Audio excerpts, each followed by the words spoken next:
네, 오늘 말씀의 제목은 16절에 나와 있는 내가 부득불 할 일이다라는 그 말씀. 내가 부득불 할 일.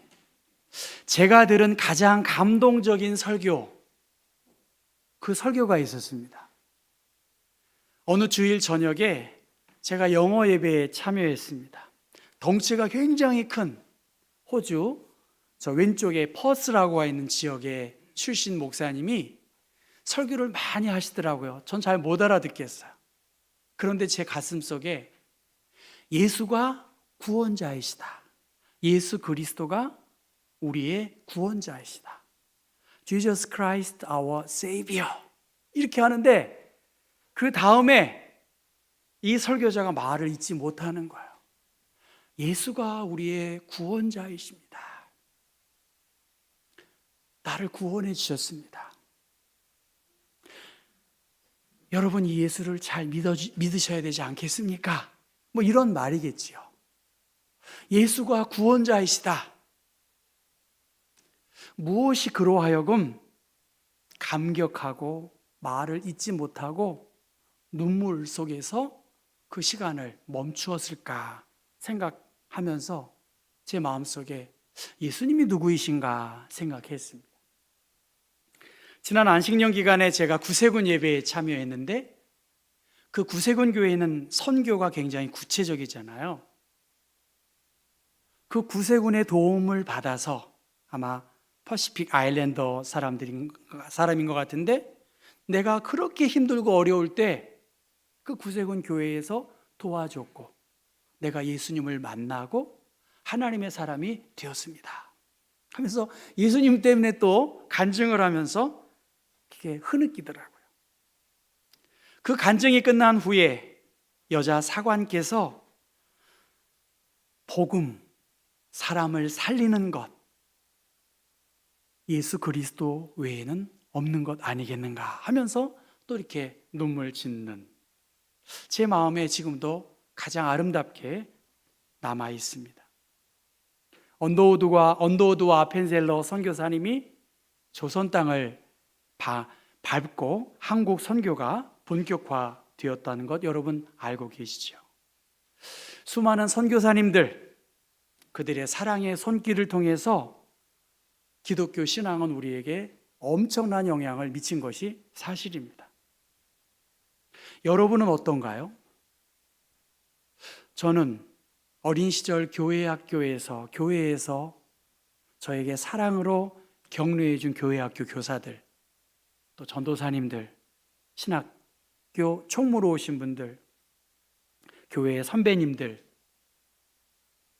끊임없이 사랑해 주셨고 섬겨 주셨고 또 격려해 주셨습니다. 요즘 생각해 보면 그 신앙의 선배들, 선생님들을 통해서 오늘의 내가 있는 거 아닌가 하는 생각이 더 많이 들고요. 무엇이 그들로 하여금 그분이 선교사이든 혹은 목회자이든 교회의 언니 오빠이든 무엇이 그렇게 그들에게 사랑을 실천하고 섬기게 해줄 수 있었을까? 예수님을 통해서 전해진 하나님의 사랑, 복음 때문이 아닌가? 복음, 굿뉴스죠. 하나님의 나라의 기쁜 소식, 하나님을 만나는 감격, 그 기쁨이 있었기 때문에 예수님을 통해서 그들은 새로운 삶을, 새로운 존재임을 깨닫고 변화된 많은 일들을 행했습니다. 그리고 그 복음의 설레임 때문에 그 짧은 인생을 불꽃처럼 살아간 수많은 믿음의 사람들이 있었고 우리가 별로 안 보이는 것 같지만 지금도 보이지 아니하는 곳에서 예수를 인격적으로 받아들인 한 사람의 변화된 사람이 열 몫을 하더라고요.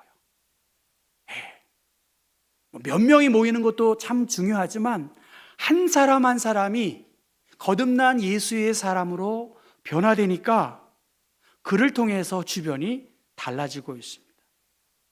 여러분, 내가 이 복음을 전할지라도 자랑할 것이 없다.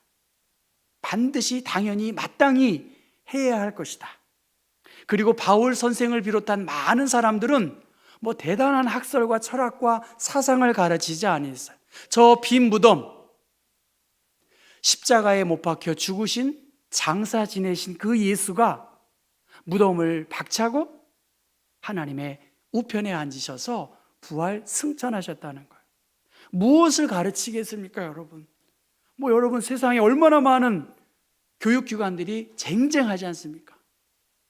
그러나 그들이 가르치지 못하는, 눈물 나게 하고 헌신케 하고 주의 복음을 위해 불꽃처럼 그들의 삶을 불태웠었던 것은 복음을 받아들이고 그 복음의 확신을 누군가에게 나누어 주는 감격되고 변화된 모습이었습니다.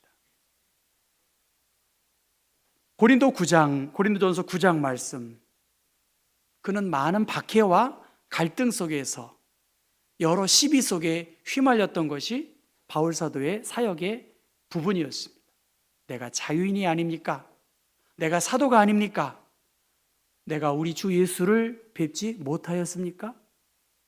여러분은 주님 안에서 내가 일해서 얻은 열매가 아닙니까? 여러분은 주님 안에서 나의 사도직을 보증하는 표 아닙니까? 여러분은 달라졌고 복음으로 거듭난 삶을, 새로운 삶을 산 사람 아니냐는 거예요. 나는 많은 권리가 있지만 다른 사도들처럼 그러한 모든 권리를 사양하고 거부했다는 거예요. 우리는 이런 권리를 쓰지 않았다는 것입니다. 복음을 전하는 일에 지장을 주지 않도록 모든 것을 나는 참았습니다. 아무도 나의 이 자랑을 헛되게 하지 못하도록 나는 자랑하지도 않았고 인내하고 절제하는 삶을 살았다는 것이에요. 예수님을 만나고 복음의 기쁨과 감격을 경험했던 바울은 자유인이었고 사도였고 부활하신 그리스도를 목격하고 그의 사역은 생명은 생명을 낳는 것처럼 그 결과물들이 증인들로, 제자 삼는 일들로 더 번져나갔습니다. 사람들은 일반적으로 손해를 보려고 하지 않고요, 이해관계가 얽히면 권리를 내세우기 쉽지 않습니까? 그런데 그는 사도로서 정당한 권리를 요청할 수 있었음에도 불구하고 일용할 양식을 얻기 위해 복음을 전하는 일과 개인의 일들을 병행했음에도 불구하고 수많은 박해와 내부의 갈등을 견디어내어야 했던 것입니다. 그럼에도 불구하고 나를 살리고 나를 하나님의 자녀 삼아주시고 살아야 할 이유를 깨닫게 하신 그 복음 때문에 나는 부득불 복음을 증거할 수밖에 없다. 복음을 증거하지 않으면 나에게 화가 미칠 것이라고 그렇게 말씀했고, 내가 해야 할 일, 그것은 복음을 전하는 일이다. 그것은 예수님과 성령님을 통해서 내 자유의 의지가 아니라 하나님의 강권하심에 의지한 의무라고 그렇게 이야기합니다. 그리스도께서 나를 보내심은 오직 복음을 전하게 하려 하심이로되 말의 지혜로 하지 아니한다는 거예요. 얼마나 많은 학문과 철학과 사상이 있지만 그것이 그의 삶을 변화시킬 수 있냐는 거예요. 그리스도의 십자가, 그 십자가가 헛되지 않도록 나는 예수님의 십자가 사건이 하나님의 구원을 이루는 가장 구체적인 방법이기 때문에 그 학식 많은 바울은 오직 예수의 십자가, 저 빈 무덤에서 부활하신 주님을 증거하는 일에 조금도 소홀함이 없었다는 것입니다. 그 복음의 사명을 받았기 때문에 그 복음을 증거하는 일들, 생명을 살리는 일들, 누가 하라고 해서도 아니고 하나님께로부터 받은 필연적인 사명이 있었기 때문에 그는 복음을 증거하는 일들을 결코 쉬지 않았습니다. 지난 주 중에 미국 대통령 취임식이 있었습니다. 서양 사람들은 취임식뿐만이 아니라 전후에 여러 행사들이 펼쳐지는데, 워싱턴 DC 워싱턴 국립 대성당에서 국가를 위한 기도회, 그 기도회 예배가 있었습니다. 마리안 버드라고 하는 미국 성공의 워싱턴 교구 주교의 15분 설교를 제가 한 3번을 반복해서 들었어요. 결론은 못 알아듣겠더라고요. 무슨 말인지 못 알아듣겠어요. 전 이미 국민일보에 나온 걸 보고 인터넷을 찾아보니까 너무나 아름다운 이 영어의 이 발음, 뭐 그런 거, 어떤 설교자로서의 어떤 여러 위험들 느낄 수 있었는데, 뭐 그것은 외적인 내용이고요. 15분 중에 12분 30초쯤 여러분 한번 들어보세요. 요새 자막으로도 나오니까 언어가 그렇게 문제는 안 돼요. 어떻든 12분 30초쯤에 저 마리안 버드 주교가 잠깐 생각하고 작심을 했던 것 같아요. 생각을 정리한 후에 이렇게 말합니다. 어제 대통령께서는 사랑의 하나님이 섭리하심을 느낀다고 말씀하셨습니다. 마지막으로 대통령께 간청을 드립니다. 두려움에 떠는 사람들에게 자비를 베풀어 주십시오 하면서 트럼프 대통령에게 말을 한 것이죠.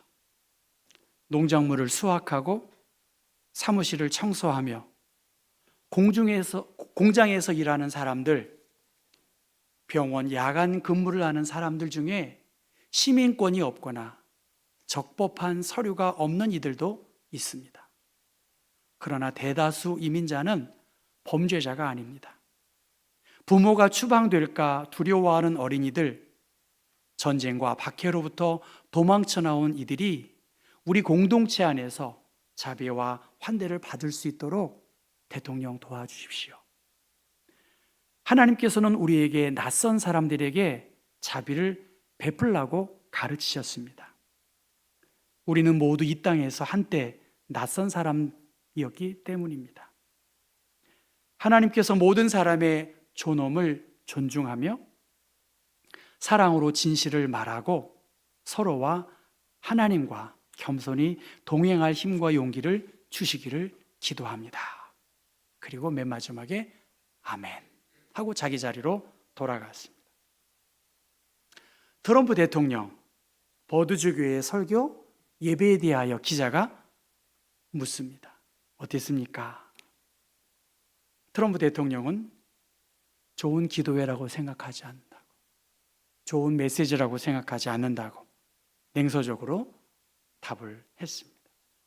왜냐하면 우리가 알고 있듯이 트럼프 대통령은 미국 우선주의를 내세우고 있습니다. 미국 사람들, 저도 지난번에 만나보니까 4명 중에 3명은 트럼프 대통령을 지지하더라고요. 합당하다고. 1명은 자기는 지지하지 않는다고. 정치인으로서 저는 그가 그러한 정책 펼칠 수 있다고 봐요. 하지만 신앙인으로서 마리안 버드주 교회의 메시지는 다 공감하지 않을 수도 있겠지만 많은 공감하는 부분이 있었습니다. 여러분, 사회적 약자들을 위해 예수님이라면 어떻게 할 것인가? 저도 국가조창기도회에 한 3-4번 참석했는데 어떤 분은 그냥 대통령을 막 그냥 이렇게 높이는 분도 있고, 어느 설교자는 따끔하게 한마디 정도 이렇게 대통령을 위해서 해주시는 말씀도 들은 적이 있습니다. 예수님께서 이 땅에 오셨다면 예수님의 공생의 삶을 통해서 보여주신 그 모습이 무엇인지를 우리가 살펴야 할 것입니다. 주 여호와의 영이 내게 내리셨으니 가난한 자, 마음이 상한 자, 포로된 자, 갇힌 자, 그들에게 노임과 해방과 위로를 선포하기 위해서 메시아는 이 땅에 오실 것을 약속하셨고 예수님은 그러한 삶을 사셨습니다. 모든 슬픈 자를 위로하는 것, 시온에서 슬퍼하는 자에게 화관을 주어 그 죄를 대신하며 기쁨의 기름으로 그 슬픔을 대신하며 찬송의 옷으로 그 근심을 대신하시고 그들이 의의 나무 곧 여호와께서 심으신 그 영광을 나타낼 자라 일컬음을 받게 하려 하십니다. 이것이 굿뉴스 아니겠습니까? 바울이 증거한 복음, 예수님을 통해서 깨달은, 성령을 통해서 깨달은 복음 증거의 핵심은 저것이겠죠. 바울 사도는 이 복음을 구체적으로 깨달았기 때문에 청지기로서 아무런 대가를 기대할 수 없는 노예처럼 복음 전하는 일을 수행했습니다. 그리고 내가 이 복음을 증거하는 것만으로도 너무나 영광스럽고 감격스럽다라고 그렇게 자신의 삶을 고백합니다. 여러분, 한번 19절 말씀 성경을 한번 보실래요? 한번 19절부터 한번 읽어볼까요? 내가 모든 사람에게서 자유로우나 스스로 모든 사람에게 종이 된 것은 더 많은 사람을 얻고자 함이라. 유대인들에게 내가 유대인과 같이 된 것은 유대인들을 얻고자 함이요, 율법 아래에 있는 자들에게는 내가 율법 아래에 있지 아니하나 율법 아래에 있는 자같이 된 것은 율법 아래에 있는 자들을 얻고자 함이라.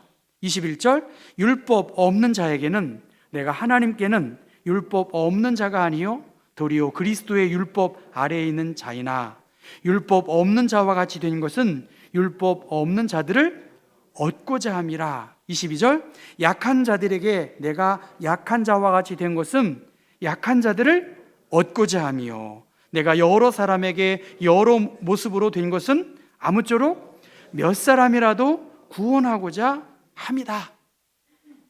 예. 내 수준, 내 입장에서만 강요하고 고집하는 것, 그것이 아니라 오히려 약한 자들의 입장을 알고 그들의 필요를 따라 살피고 희생하고 양보하여 한 사람이라도 더 예수를 구원자로 믿게 하기 위해서 그는 어떤 형편과 처지에서 유연하게 그 일을 대처했다는 거예요. 유대인들에게는 유대인들처럼 그는 살았고요, 비유대인이나 약한 자들에게는 그들과 함께함으로 복음을 전했습니다. 오직 십자가 예수 그리스도의 복음 안에 하나님의 능력과 지혜가 막힘없이 드러나고 그 예수를 통해서 믿는 사람이 구원함을 얻게 하기 위해서 다른 것들을 다 절제하고 드러내지 않고 자기 또한 기꺼이 그들과 함께 했다는 것이죠. 바울, 하나님이 어떤 분이신지, 예수님이 어떤 분이신지 잘 알고 있는 그리스도인입니다. 바울, 그는 예수님을 사랑하고 그분의 삶을 따르려고 했던 제자 중에 제자가 바로 바울입니다. 하나님의 뜻을 따라 자기 마음에 안 들어요. 그러나 사랑하려고 애썼던 사역자가 바로 바울이고요, 맡겨진 것에 충성하는 일꾼이었고 무엇보다 무엇이 더 가치 있고 본질이 무엇인지를 알았던 믿음의 귀한 사람입니다. 지미 카터 대통령, 여러분 우리가 알고 있듯이 땅콩 대통령, 그렇게 재임 기간에는 좋은 일을 엽적을 내지 못했다는 거 여러분 대충 알고 계시잖아요. 그러나 퇴임 후에 그는 진심을 가지고 하나님의 사랑을 자기 희생적으로 보여주었다고 그의 장례식 때 추모합니다. 그가 대통령 취임식 때 미가 6장 8절을 봉독했다고 합니다. 오로지 공의를 실천하며 인자를 사랑하며 겸손히 내 하나님과 함께 행하는 것이 아니냐. 카터 대통령의 헤비타트 운동 여러분 들어보셨죠? 그는 단순히 그의 이름만을 빌려준 것이 아니라 한두 번 이벤트성으로 행사에 참여한 것이 아니라 그는 이 헤비타트 집 지어주는 운동을 참여하면서 잡초와 흙 속으로 들어가기 위해서 전심을 다해서 예수의 사람으로 많은 사람에게 본을 보였습니다. 오늘 우리들에게 복음의 빚진 자로서 내가 믿는 예수님이 어떤 분이신지, 나의 삶에 어떻게 이 예수를 드러내야 할지를 한번 생각해 보아야 하겠습니다. 내 수준, 내 입장, 내 생각, 그래서 그 사람들끼리만 모여서 God is good 이렇게 하지 않는 것이죠. 더 살피고 양보하고 선교사님들이 이 조선 땅에 보여주신 것처럼 더 낮은 모습으로 하나님의 영광을 드러낸 수많은 사람들이 있었습니다. 운동장에서 다름질하는 자들이 다 달릴지라도 오직 상을 받는 사람은 한 사람이라는 거예요. 신앙생활, 지금 누구와 겨루고 있는가? 하나님은 여러분 한 분 한 분에게 주목하고 있습니다. 대한민국은 지금 세계와 경쟁하고 있잖아요. 우리 경복교회에서 믿음의 아주 이건 뭐 상대도 안 돼. 더 많은 하나님의 영광을 위해서 정말 깨어 근신하고 이 복음을 증거하지 않으면 나에게 화가 미칠 것이라는 절박함을 가지고 복음을 증거하는 사람들이 많이 있고, 그 생명의 역사를 누군가에게 증거하는 그러한 사람들이 있습니다.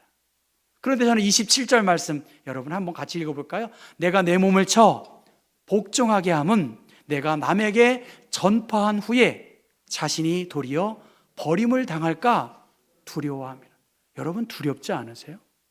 전 좀 두렵습니다. 전 좀 죄송하고 부끄럽기도 해요. 내가 지금 무엇을 하고 있는가? 내가 무엇 때문에 이 자리에 있는가? 내가 복음을 이렇게 증거하면서 내가 정말 전해야 할 가장 소중한 이들에게 침묵하고 모르는 척하고 외면한 이 모습을 보고 주님 앞에 내가 어떻게 설까? 여러분, 국어사전, 우리가 알고 있듯이 국어사전은 스토리가 없잖아요. 재미가 없는 거 아닙니까? 그런데 도명수라고 하는 작가는 그 두꺼운 국어사전 3,000페이지 16만 개의 단어를 730일 동안 국어사전을 읽었대요. 여러분 혹시 국어사전 통독하신 분이 있으신가요? 참 별의별 사람도 다 있어요. 국어사전을 730일 동안 읽었다는 걸. 중간중간 등장하는 끌리는 언어가 있다는 거예요. 모르는 단어가 있어서 그 단어에 매혹이 되어서 730일 동안 3,000페이지에 달하는 그 국어사전을 읽었다고 합니다. 16만 개의 단어 중에 그는 7,648개의 단어를 따로 모아서 또 책으로 만들었대요. 그가 읽은 책의 5%입니다. 여러분, 사전 속에 수많은 그 무미건조한 단어가 있잖아요. 그런데 간혹 만나는 단어, 그 단어의 뜻을 발견하면서 그는 책을 읽으면서 기뻤다는 거예요.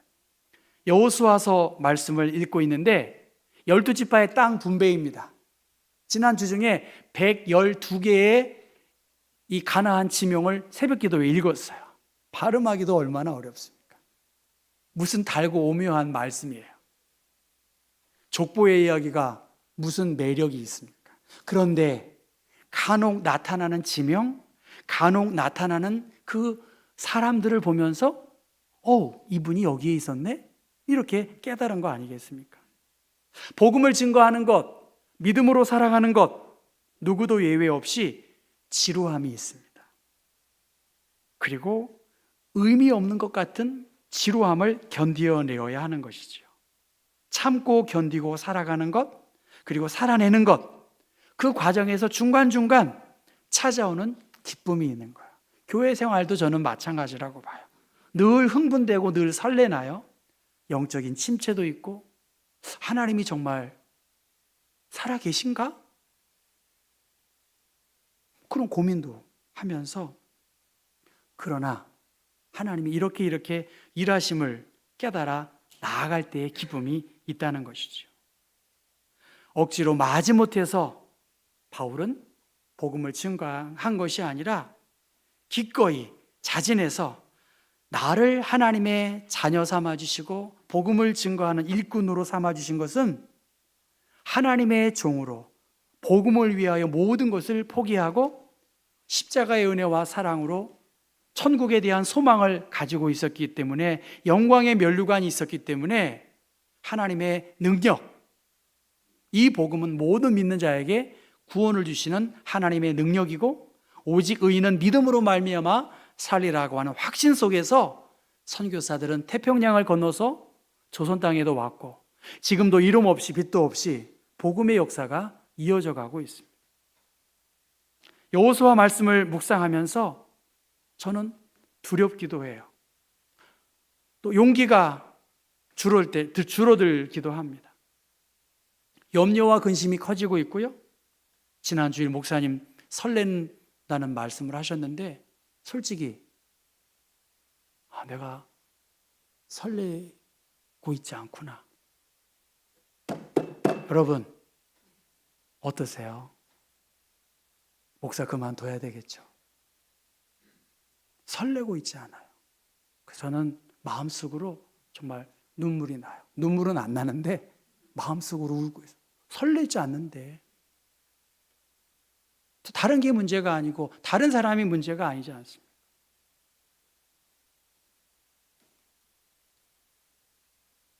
복음을 전하는 거, 생명을 살리는 거, 그 감격 속에서.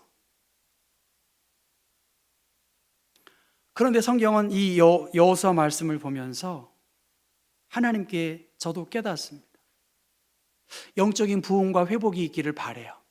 교회 숫자가 늘어나면 좋겠죠. 재정이 더 많아지면 좋겠지만 내 마음이 설레이지 않고 드라이한데 무슨 생명의 역사가 이루어지고 있겠습니까? 영적인 부흥, 거듭남의 비밀, 이 낮은 자로 오신 이 복음을 확신한다면 보여지는 여러 두려움이 있는데 그때마다 하나님께서 여호수아에게 선제적으로 공격해라. 그리고 아침 일찍 일어나 하나님과 독대했을 때 여호수아는 하늘의 도움을 힘입어 그 땅을 차지할 수 있었습니다. 유다 지파에게 남다른 땅을 주셨어요. 요긴한 땅을 주셨고 요셉의 아들들에게는 두 몫의 땅을 주셨어요. 그러나 그들이 땅을 차지할 그 땅은 아낙 자손이 있었고 블레셋 지파의 위협 속에서 그 삶을 살아가도록 하나님께서 역할을 주셨습니다. 사랑하는 성도 여러분, 여러분의 가슴은 떨리는지, 정말 생명을 살리는 일들, 예수가 누구이시고 그 복음을 증거하는 일들 가르치려고만 하지 말고 내가 주어진 환경 속에서 생명을 살리는 일들을 본을 보여야 되지 않겠냐는 거예요. 그래서 바울은 나는 약한 것을 자랑합니다. 힘으로 되어지지 않습니다. 그리고 내가 전한다고 열매가 막 30배, 60배, 100배로 얻어지지 않더라도 내가 은혜와 기쁨이 있었기 때문에 기꺼이 그 일을 감당하는 것만으로도 충분한 유익이 있습니다. 여러분, 오늘 우리는 이 교회에 모였습니다. 그리스도인 예수가 우리의 구원자이시다. 예수께서 십자가의 죽으심으로 우리는 하나님의 자녀가 되었다. 더 많은 사람을 살리는 복음을 전하는 일은 부득불 우리가 해야 할 일이고 그것을 다름질해야 할 것입니다. 바라기는 바울은 자신의 자유를 포기했고요. 자신의 권리를 행사하지 않았어요. 자신의 신분에 맞는 사람들, 클래스가 다른 사람들, 그는 기꺼이 그 클래스에 맞추었습니다. 자신의 생각, 그렇게 맞는 사람들, 제가 향림교회 목사한테 그랬어요. 향림교회 목사는 제일 목회하기가 편하다. 당신네 교회는 특별한 사람들만 모였기 때문에 전혀 고민이 없을 거다. 다른 고민이 있지만. 그렇지 않겠습니까? 그런데 교회는 무엇일까요? 생각이 다른 사람들, 입장이 다른 사람들이 공존하고 있는 거예요. 하나님이 우리에게 사랑의 대상은 그 다른 사람들과 함께 하나님의 복음을 나누는 일들을 위해 힘을 내라고 말씀하셨습니다. 예수가 그리스도이시다. 지금도 고통의 멍에 속에 있는 사람들, 낭패와 실망을 당한 사람들, 교만했다가 절망한 사람들, 생명과 죽음의 위협 속에 있는 우리들의 이웃들이 있다는 것이죠. 저만 그런지 모르겠지만 생명은 생명을 낳는 것이고 이 메마른 마음에 주님의 은혜가 함께하기를 저는 진심으로 기도하고 있고 진심으로 답답해하고 있습니다. 그러나 주님의 부흥을 기대하고 영적인 회복을 소망하면서 명절 기간 동안에 내가 하나님의 사람으로 오늘 정말 그리스도의 본으로 삶으로 생명을 살리는 일들에 여러분 힘써 주시기를 부탁합니다.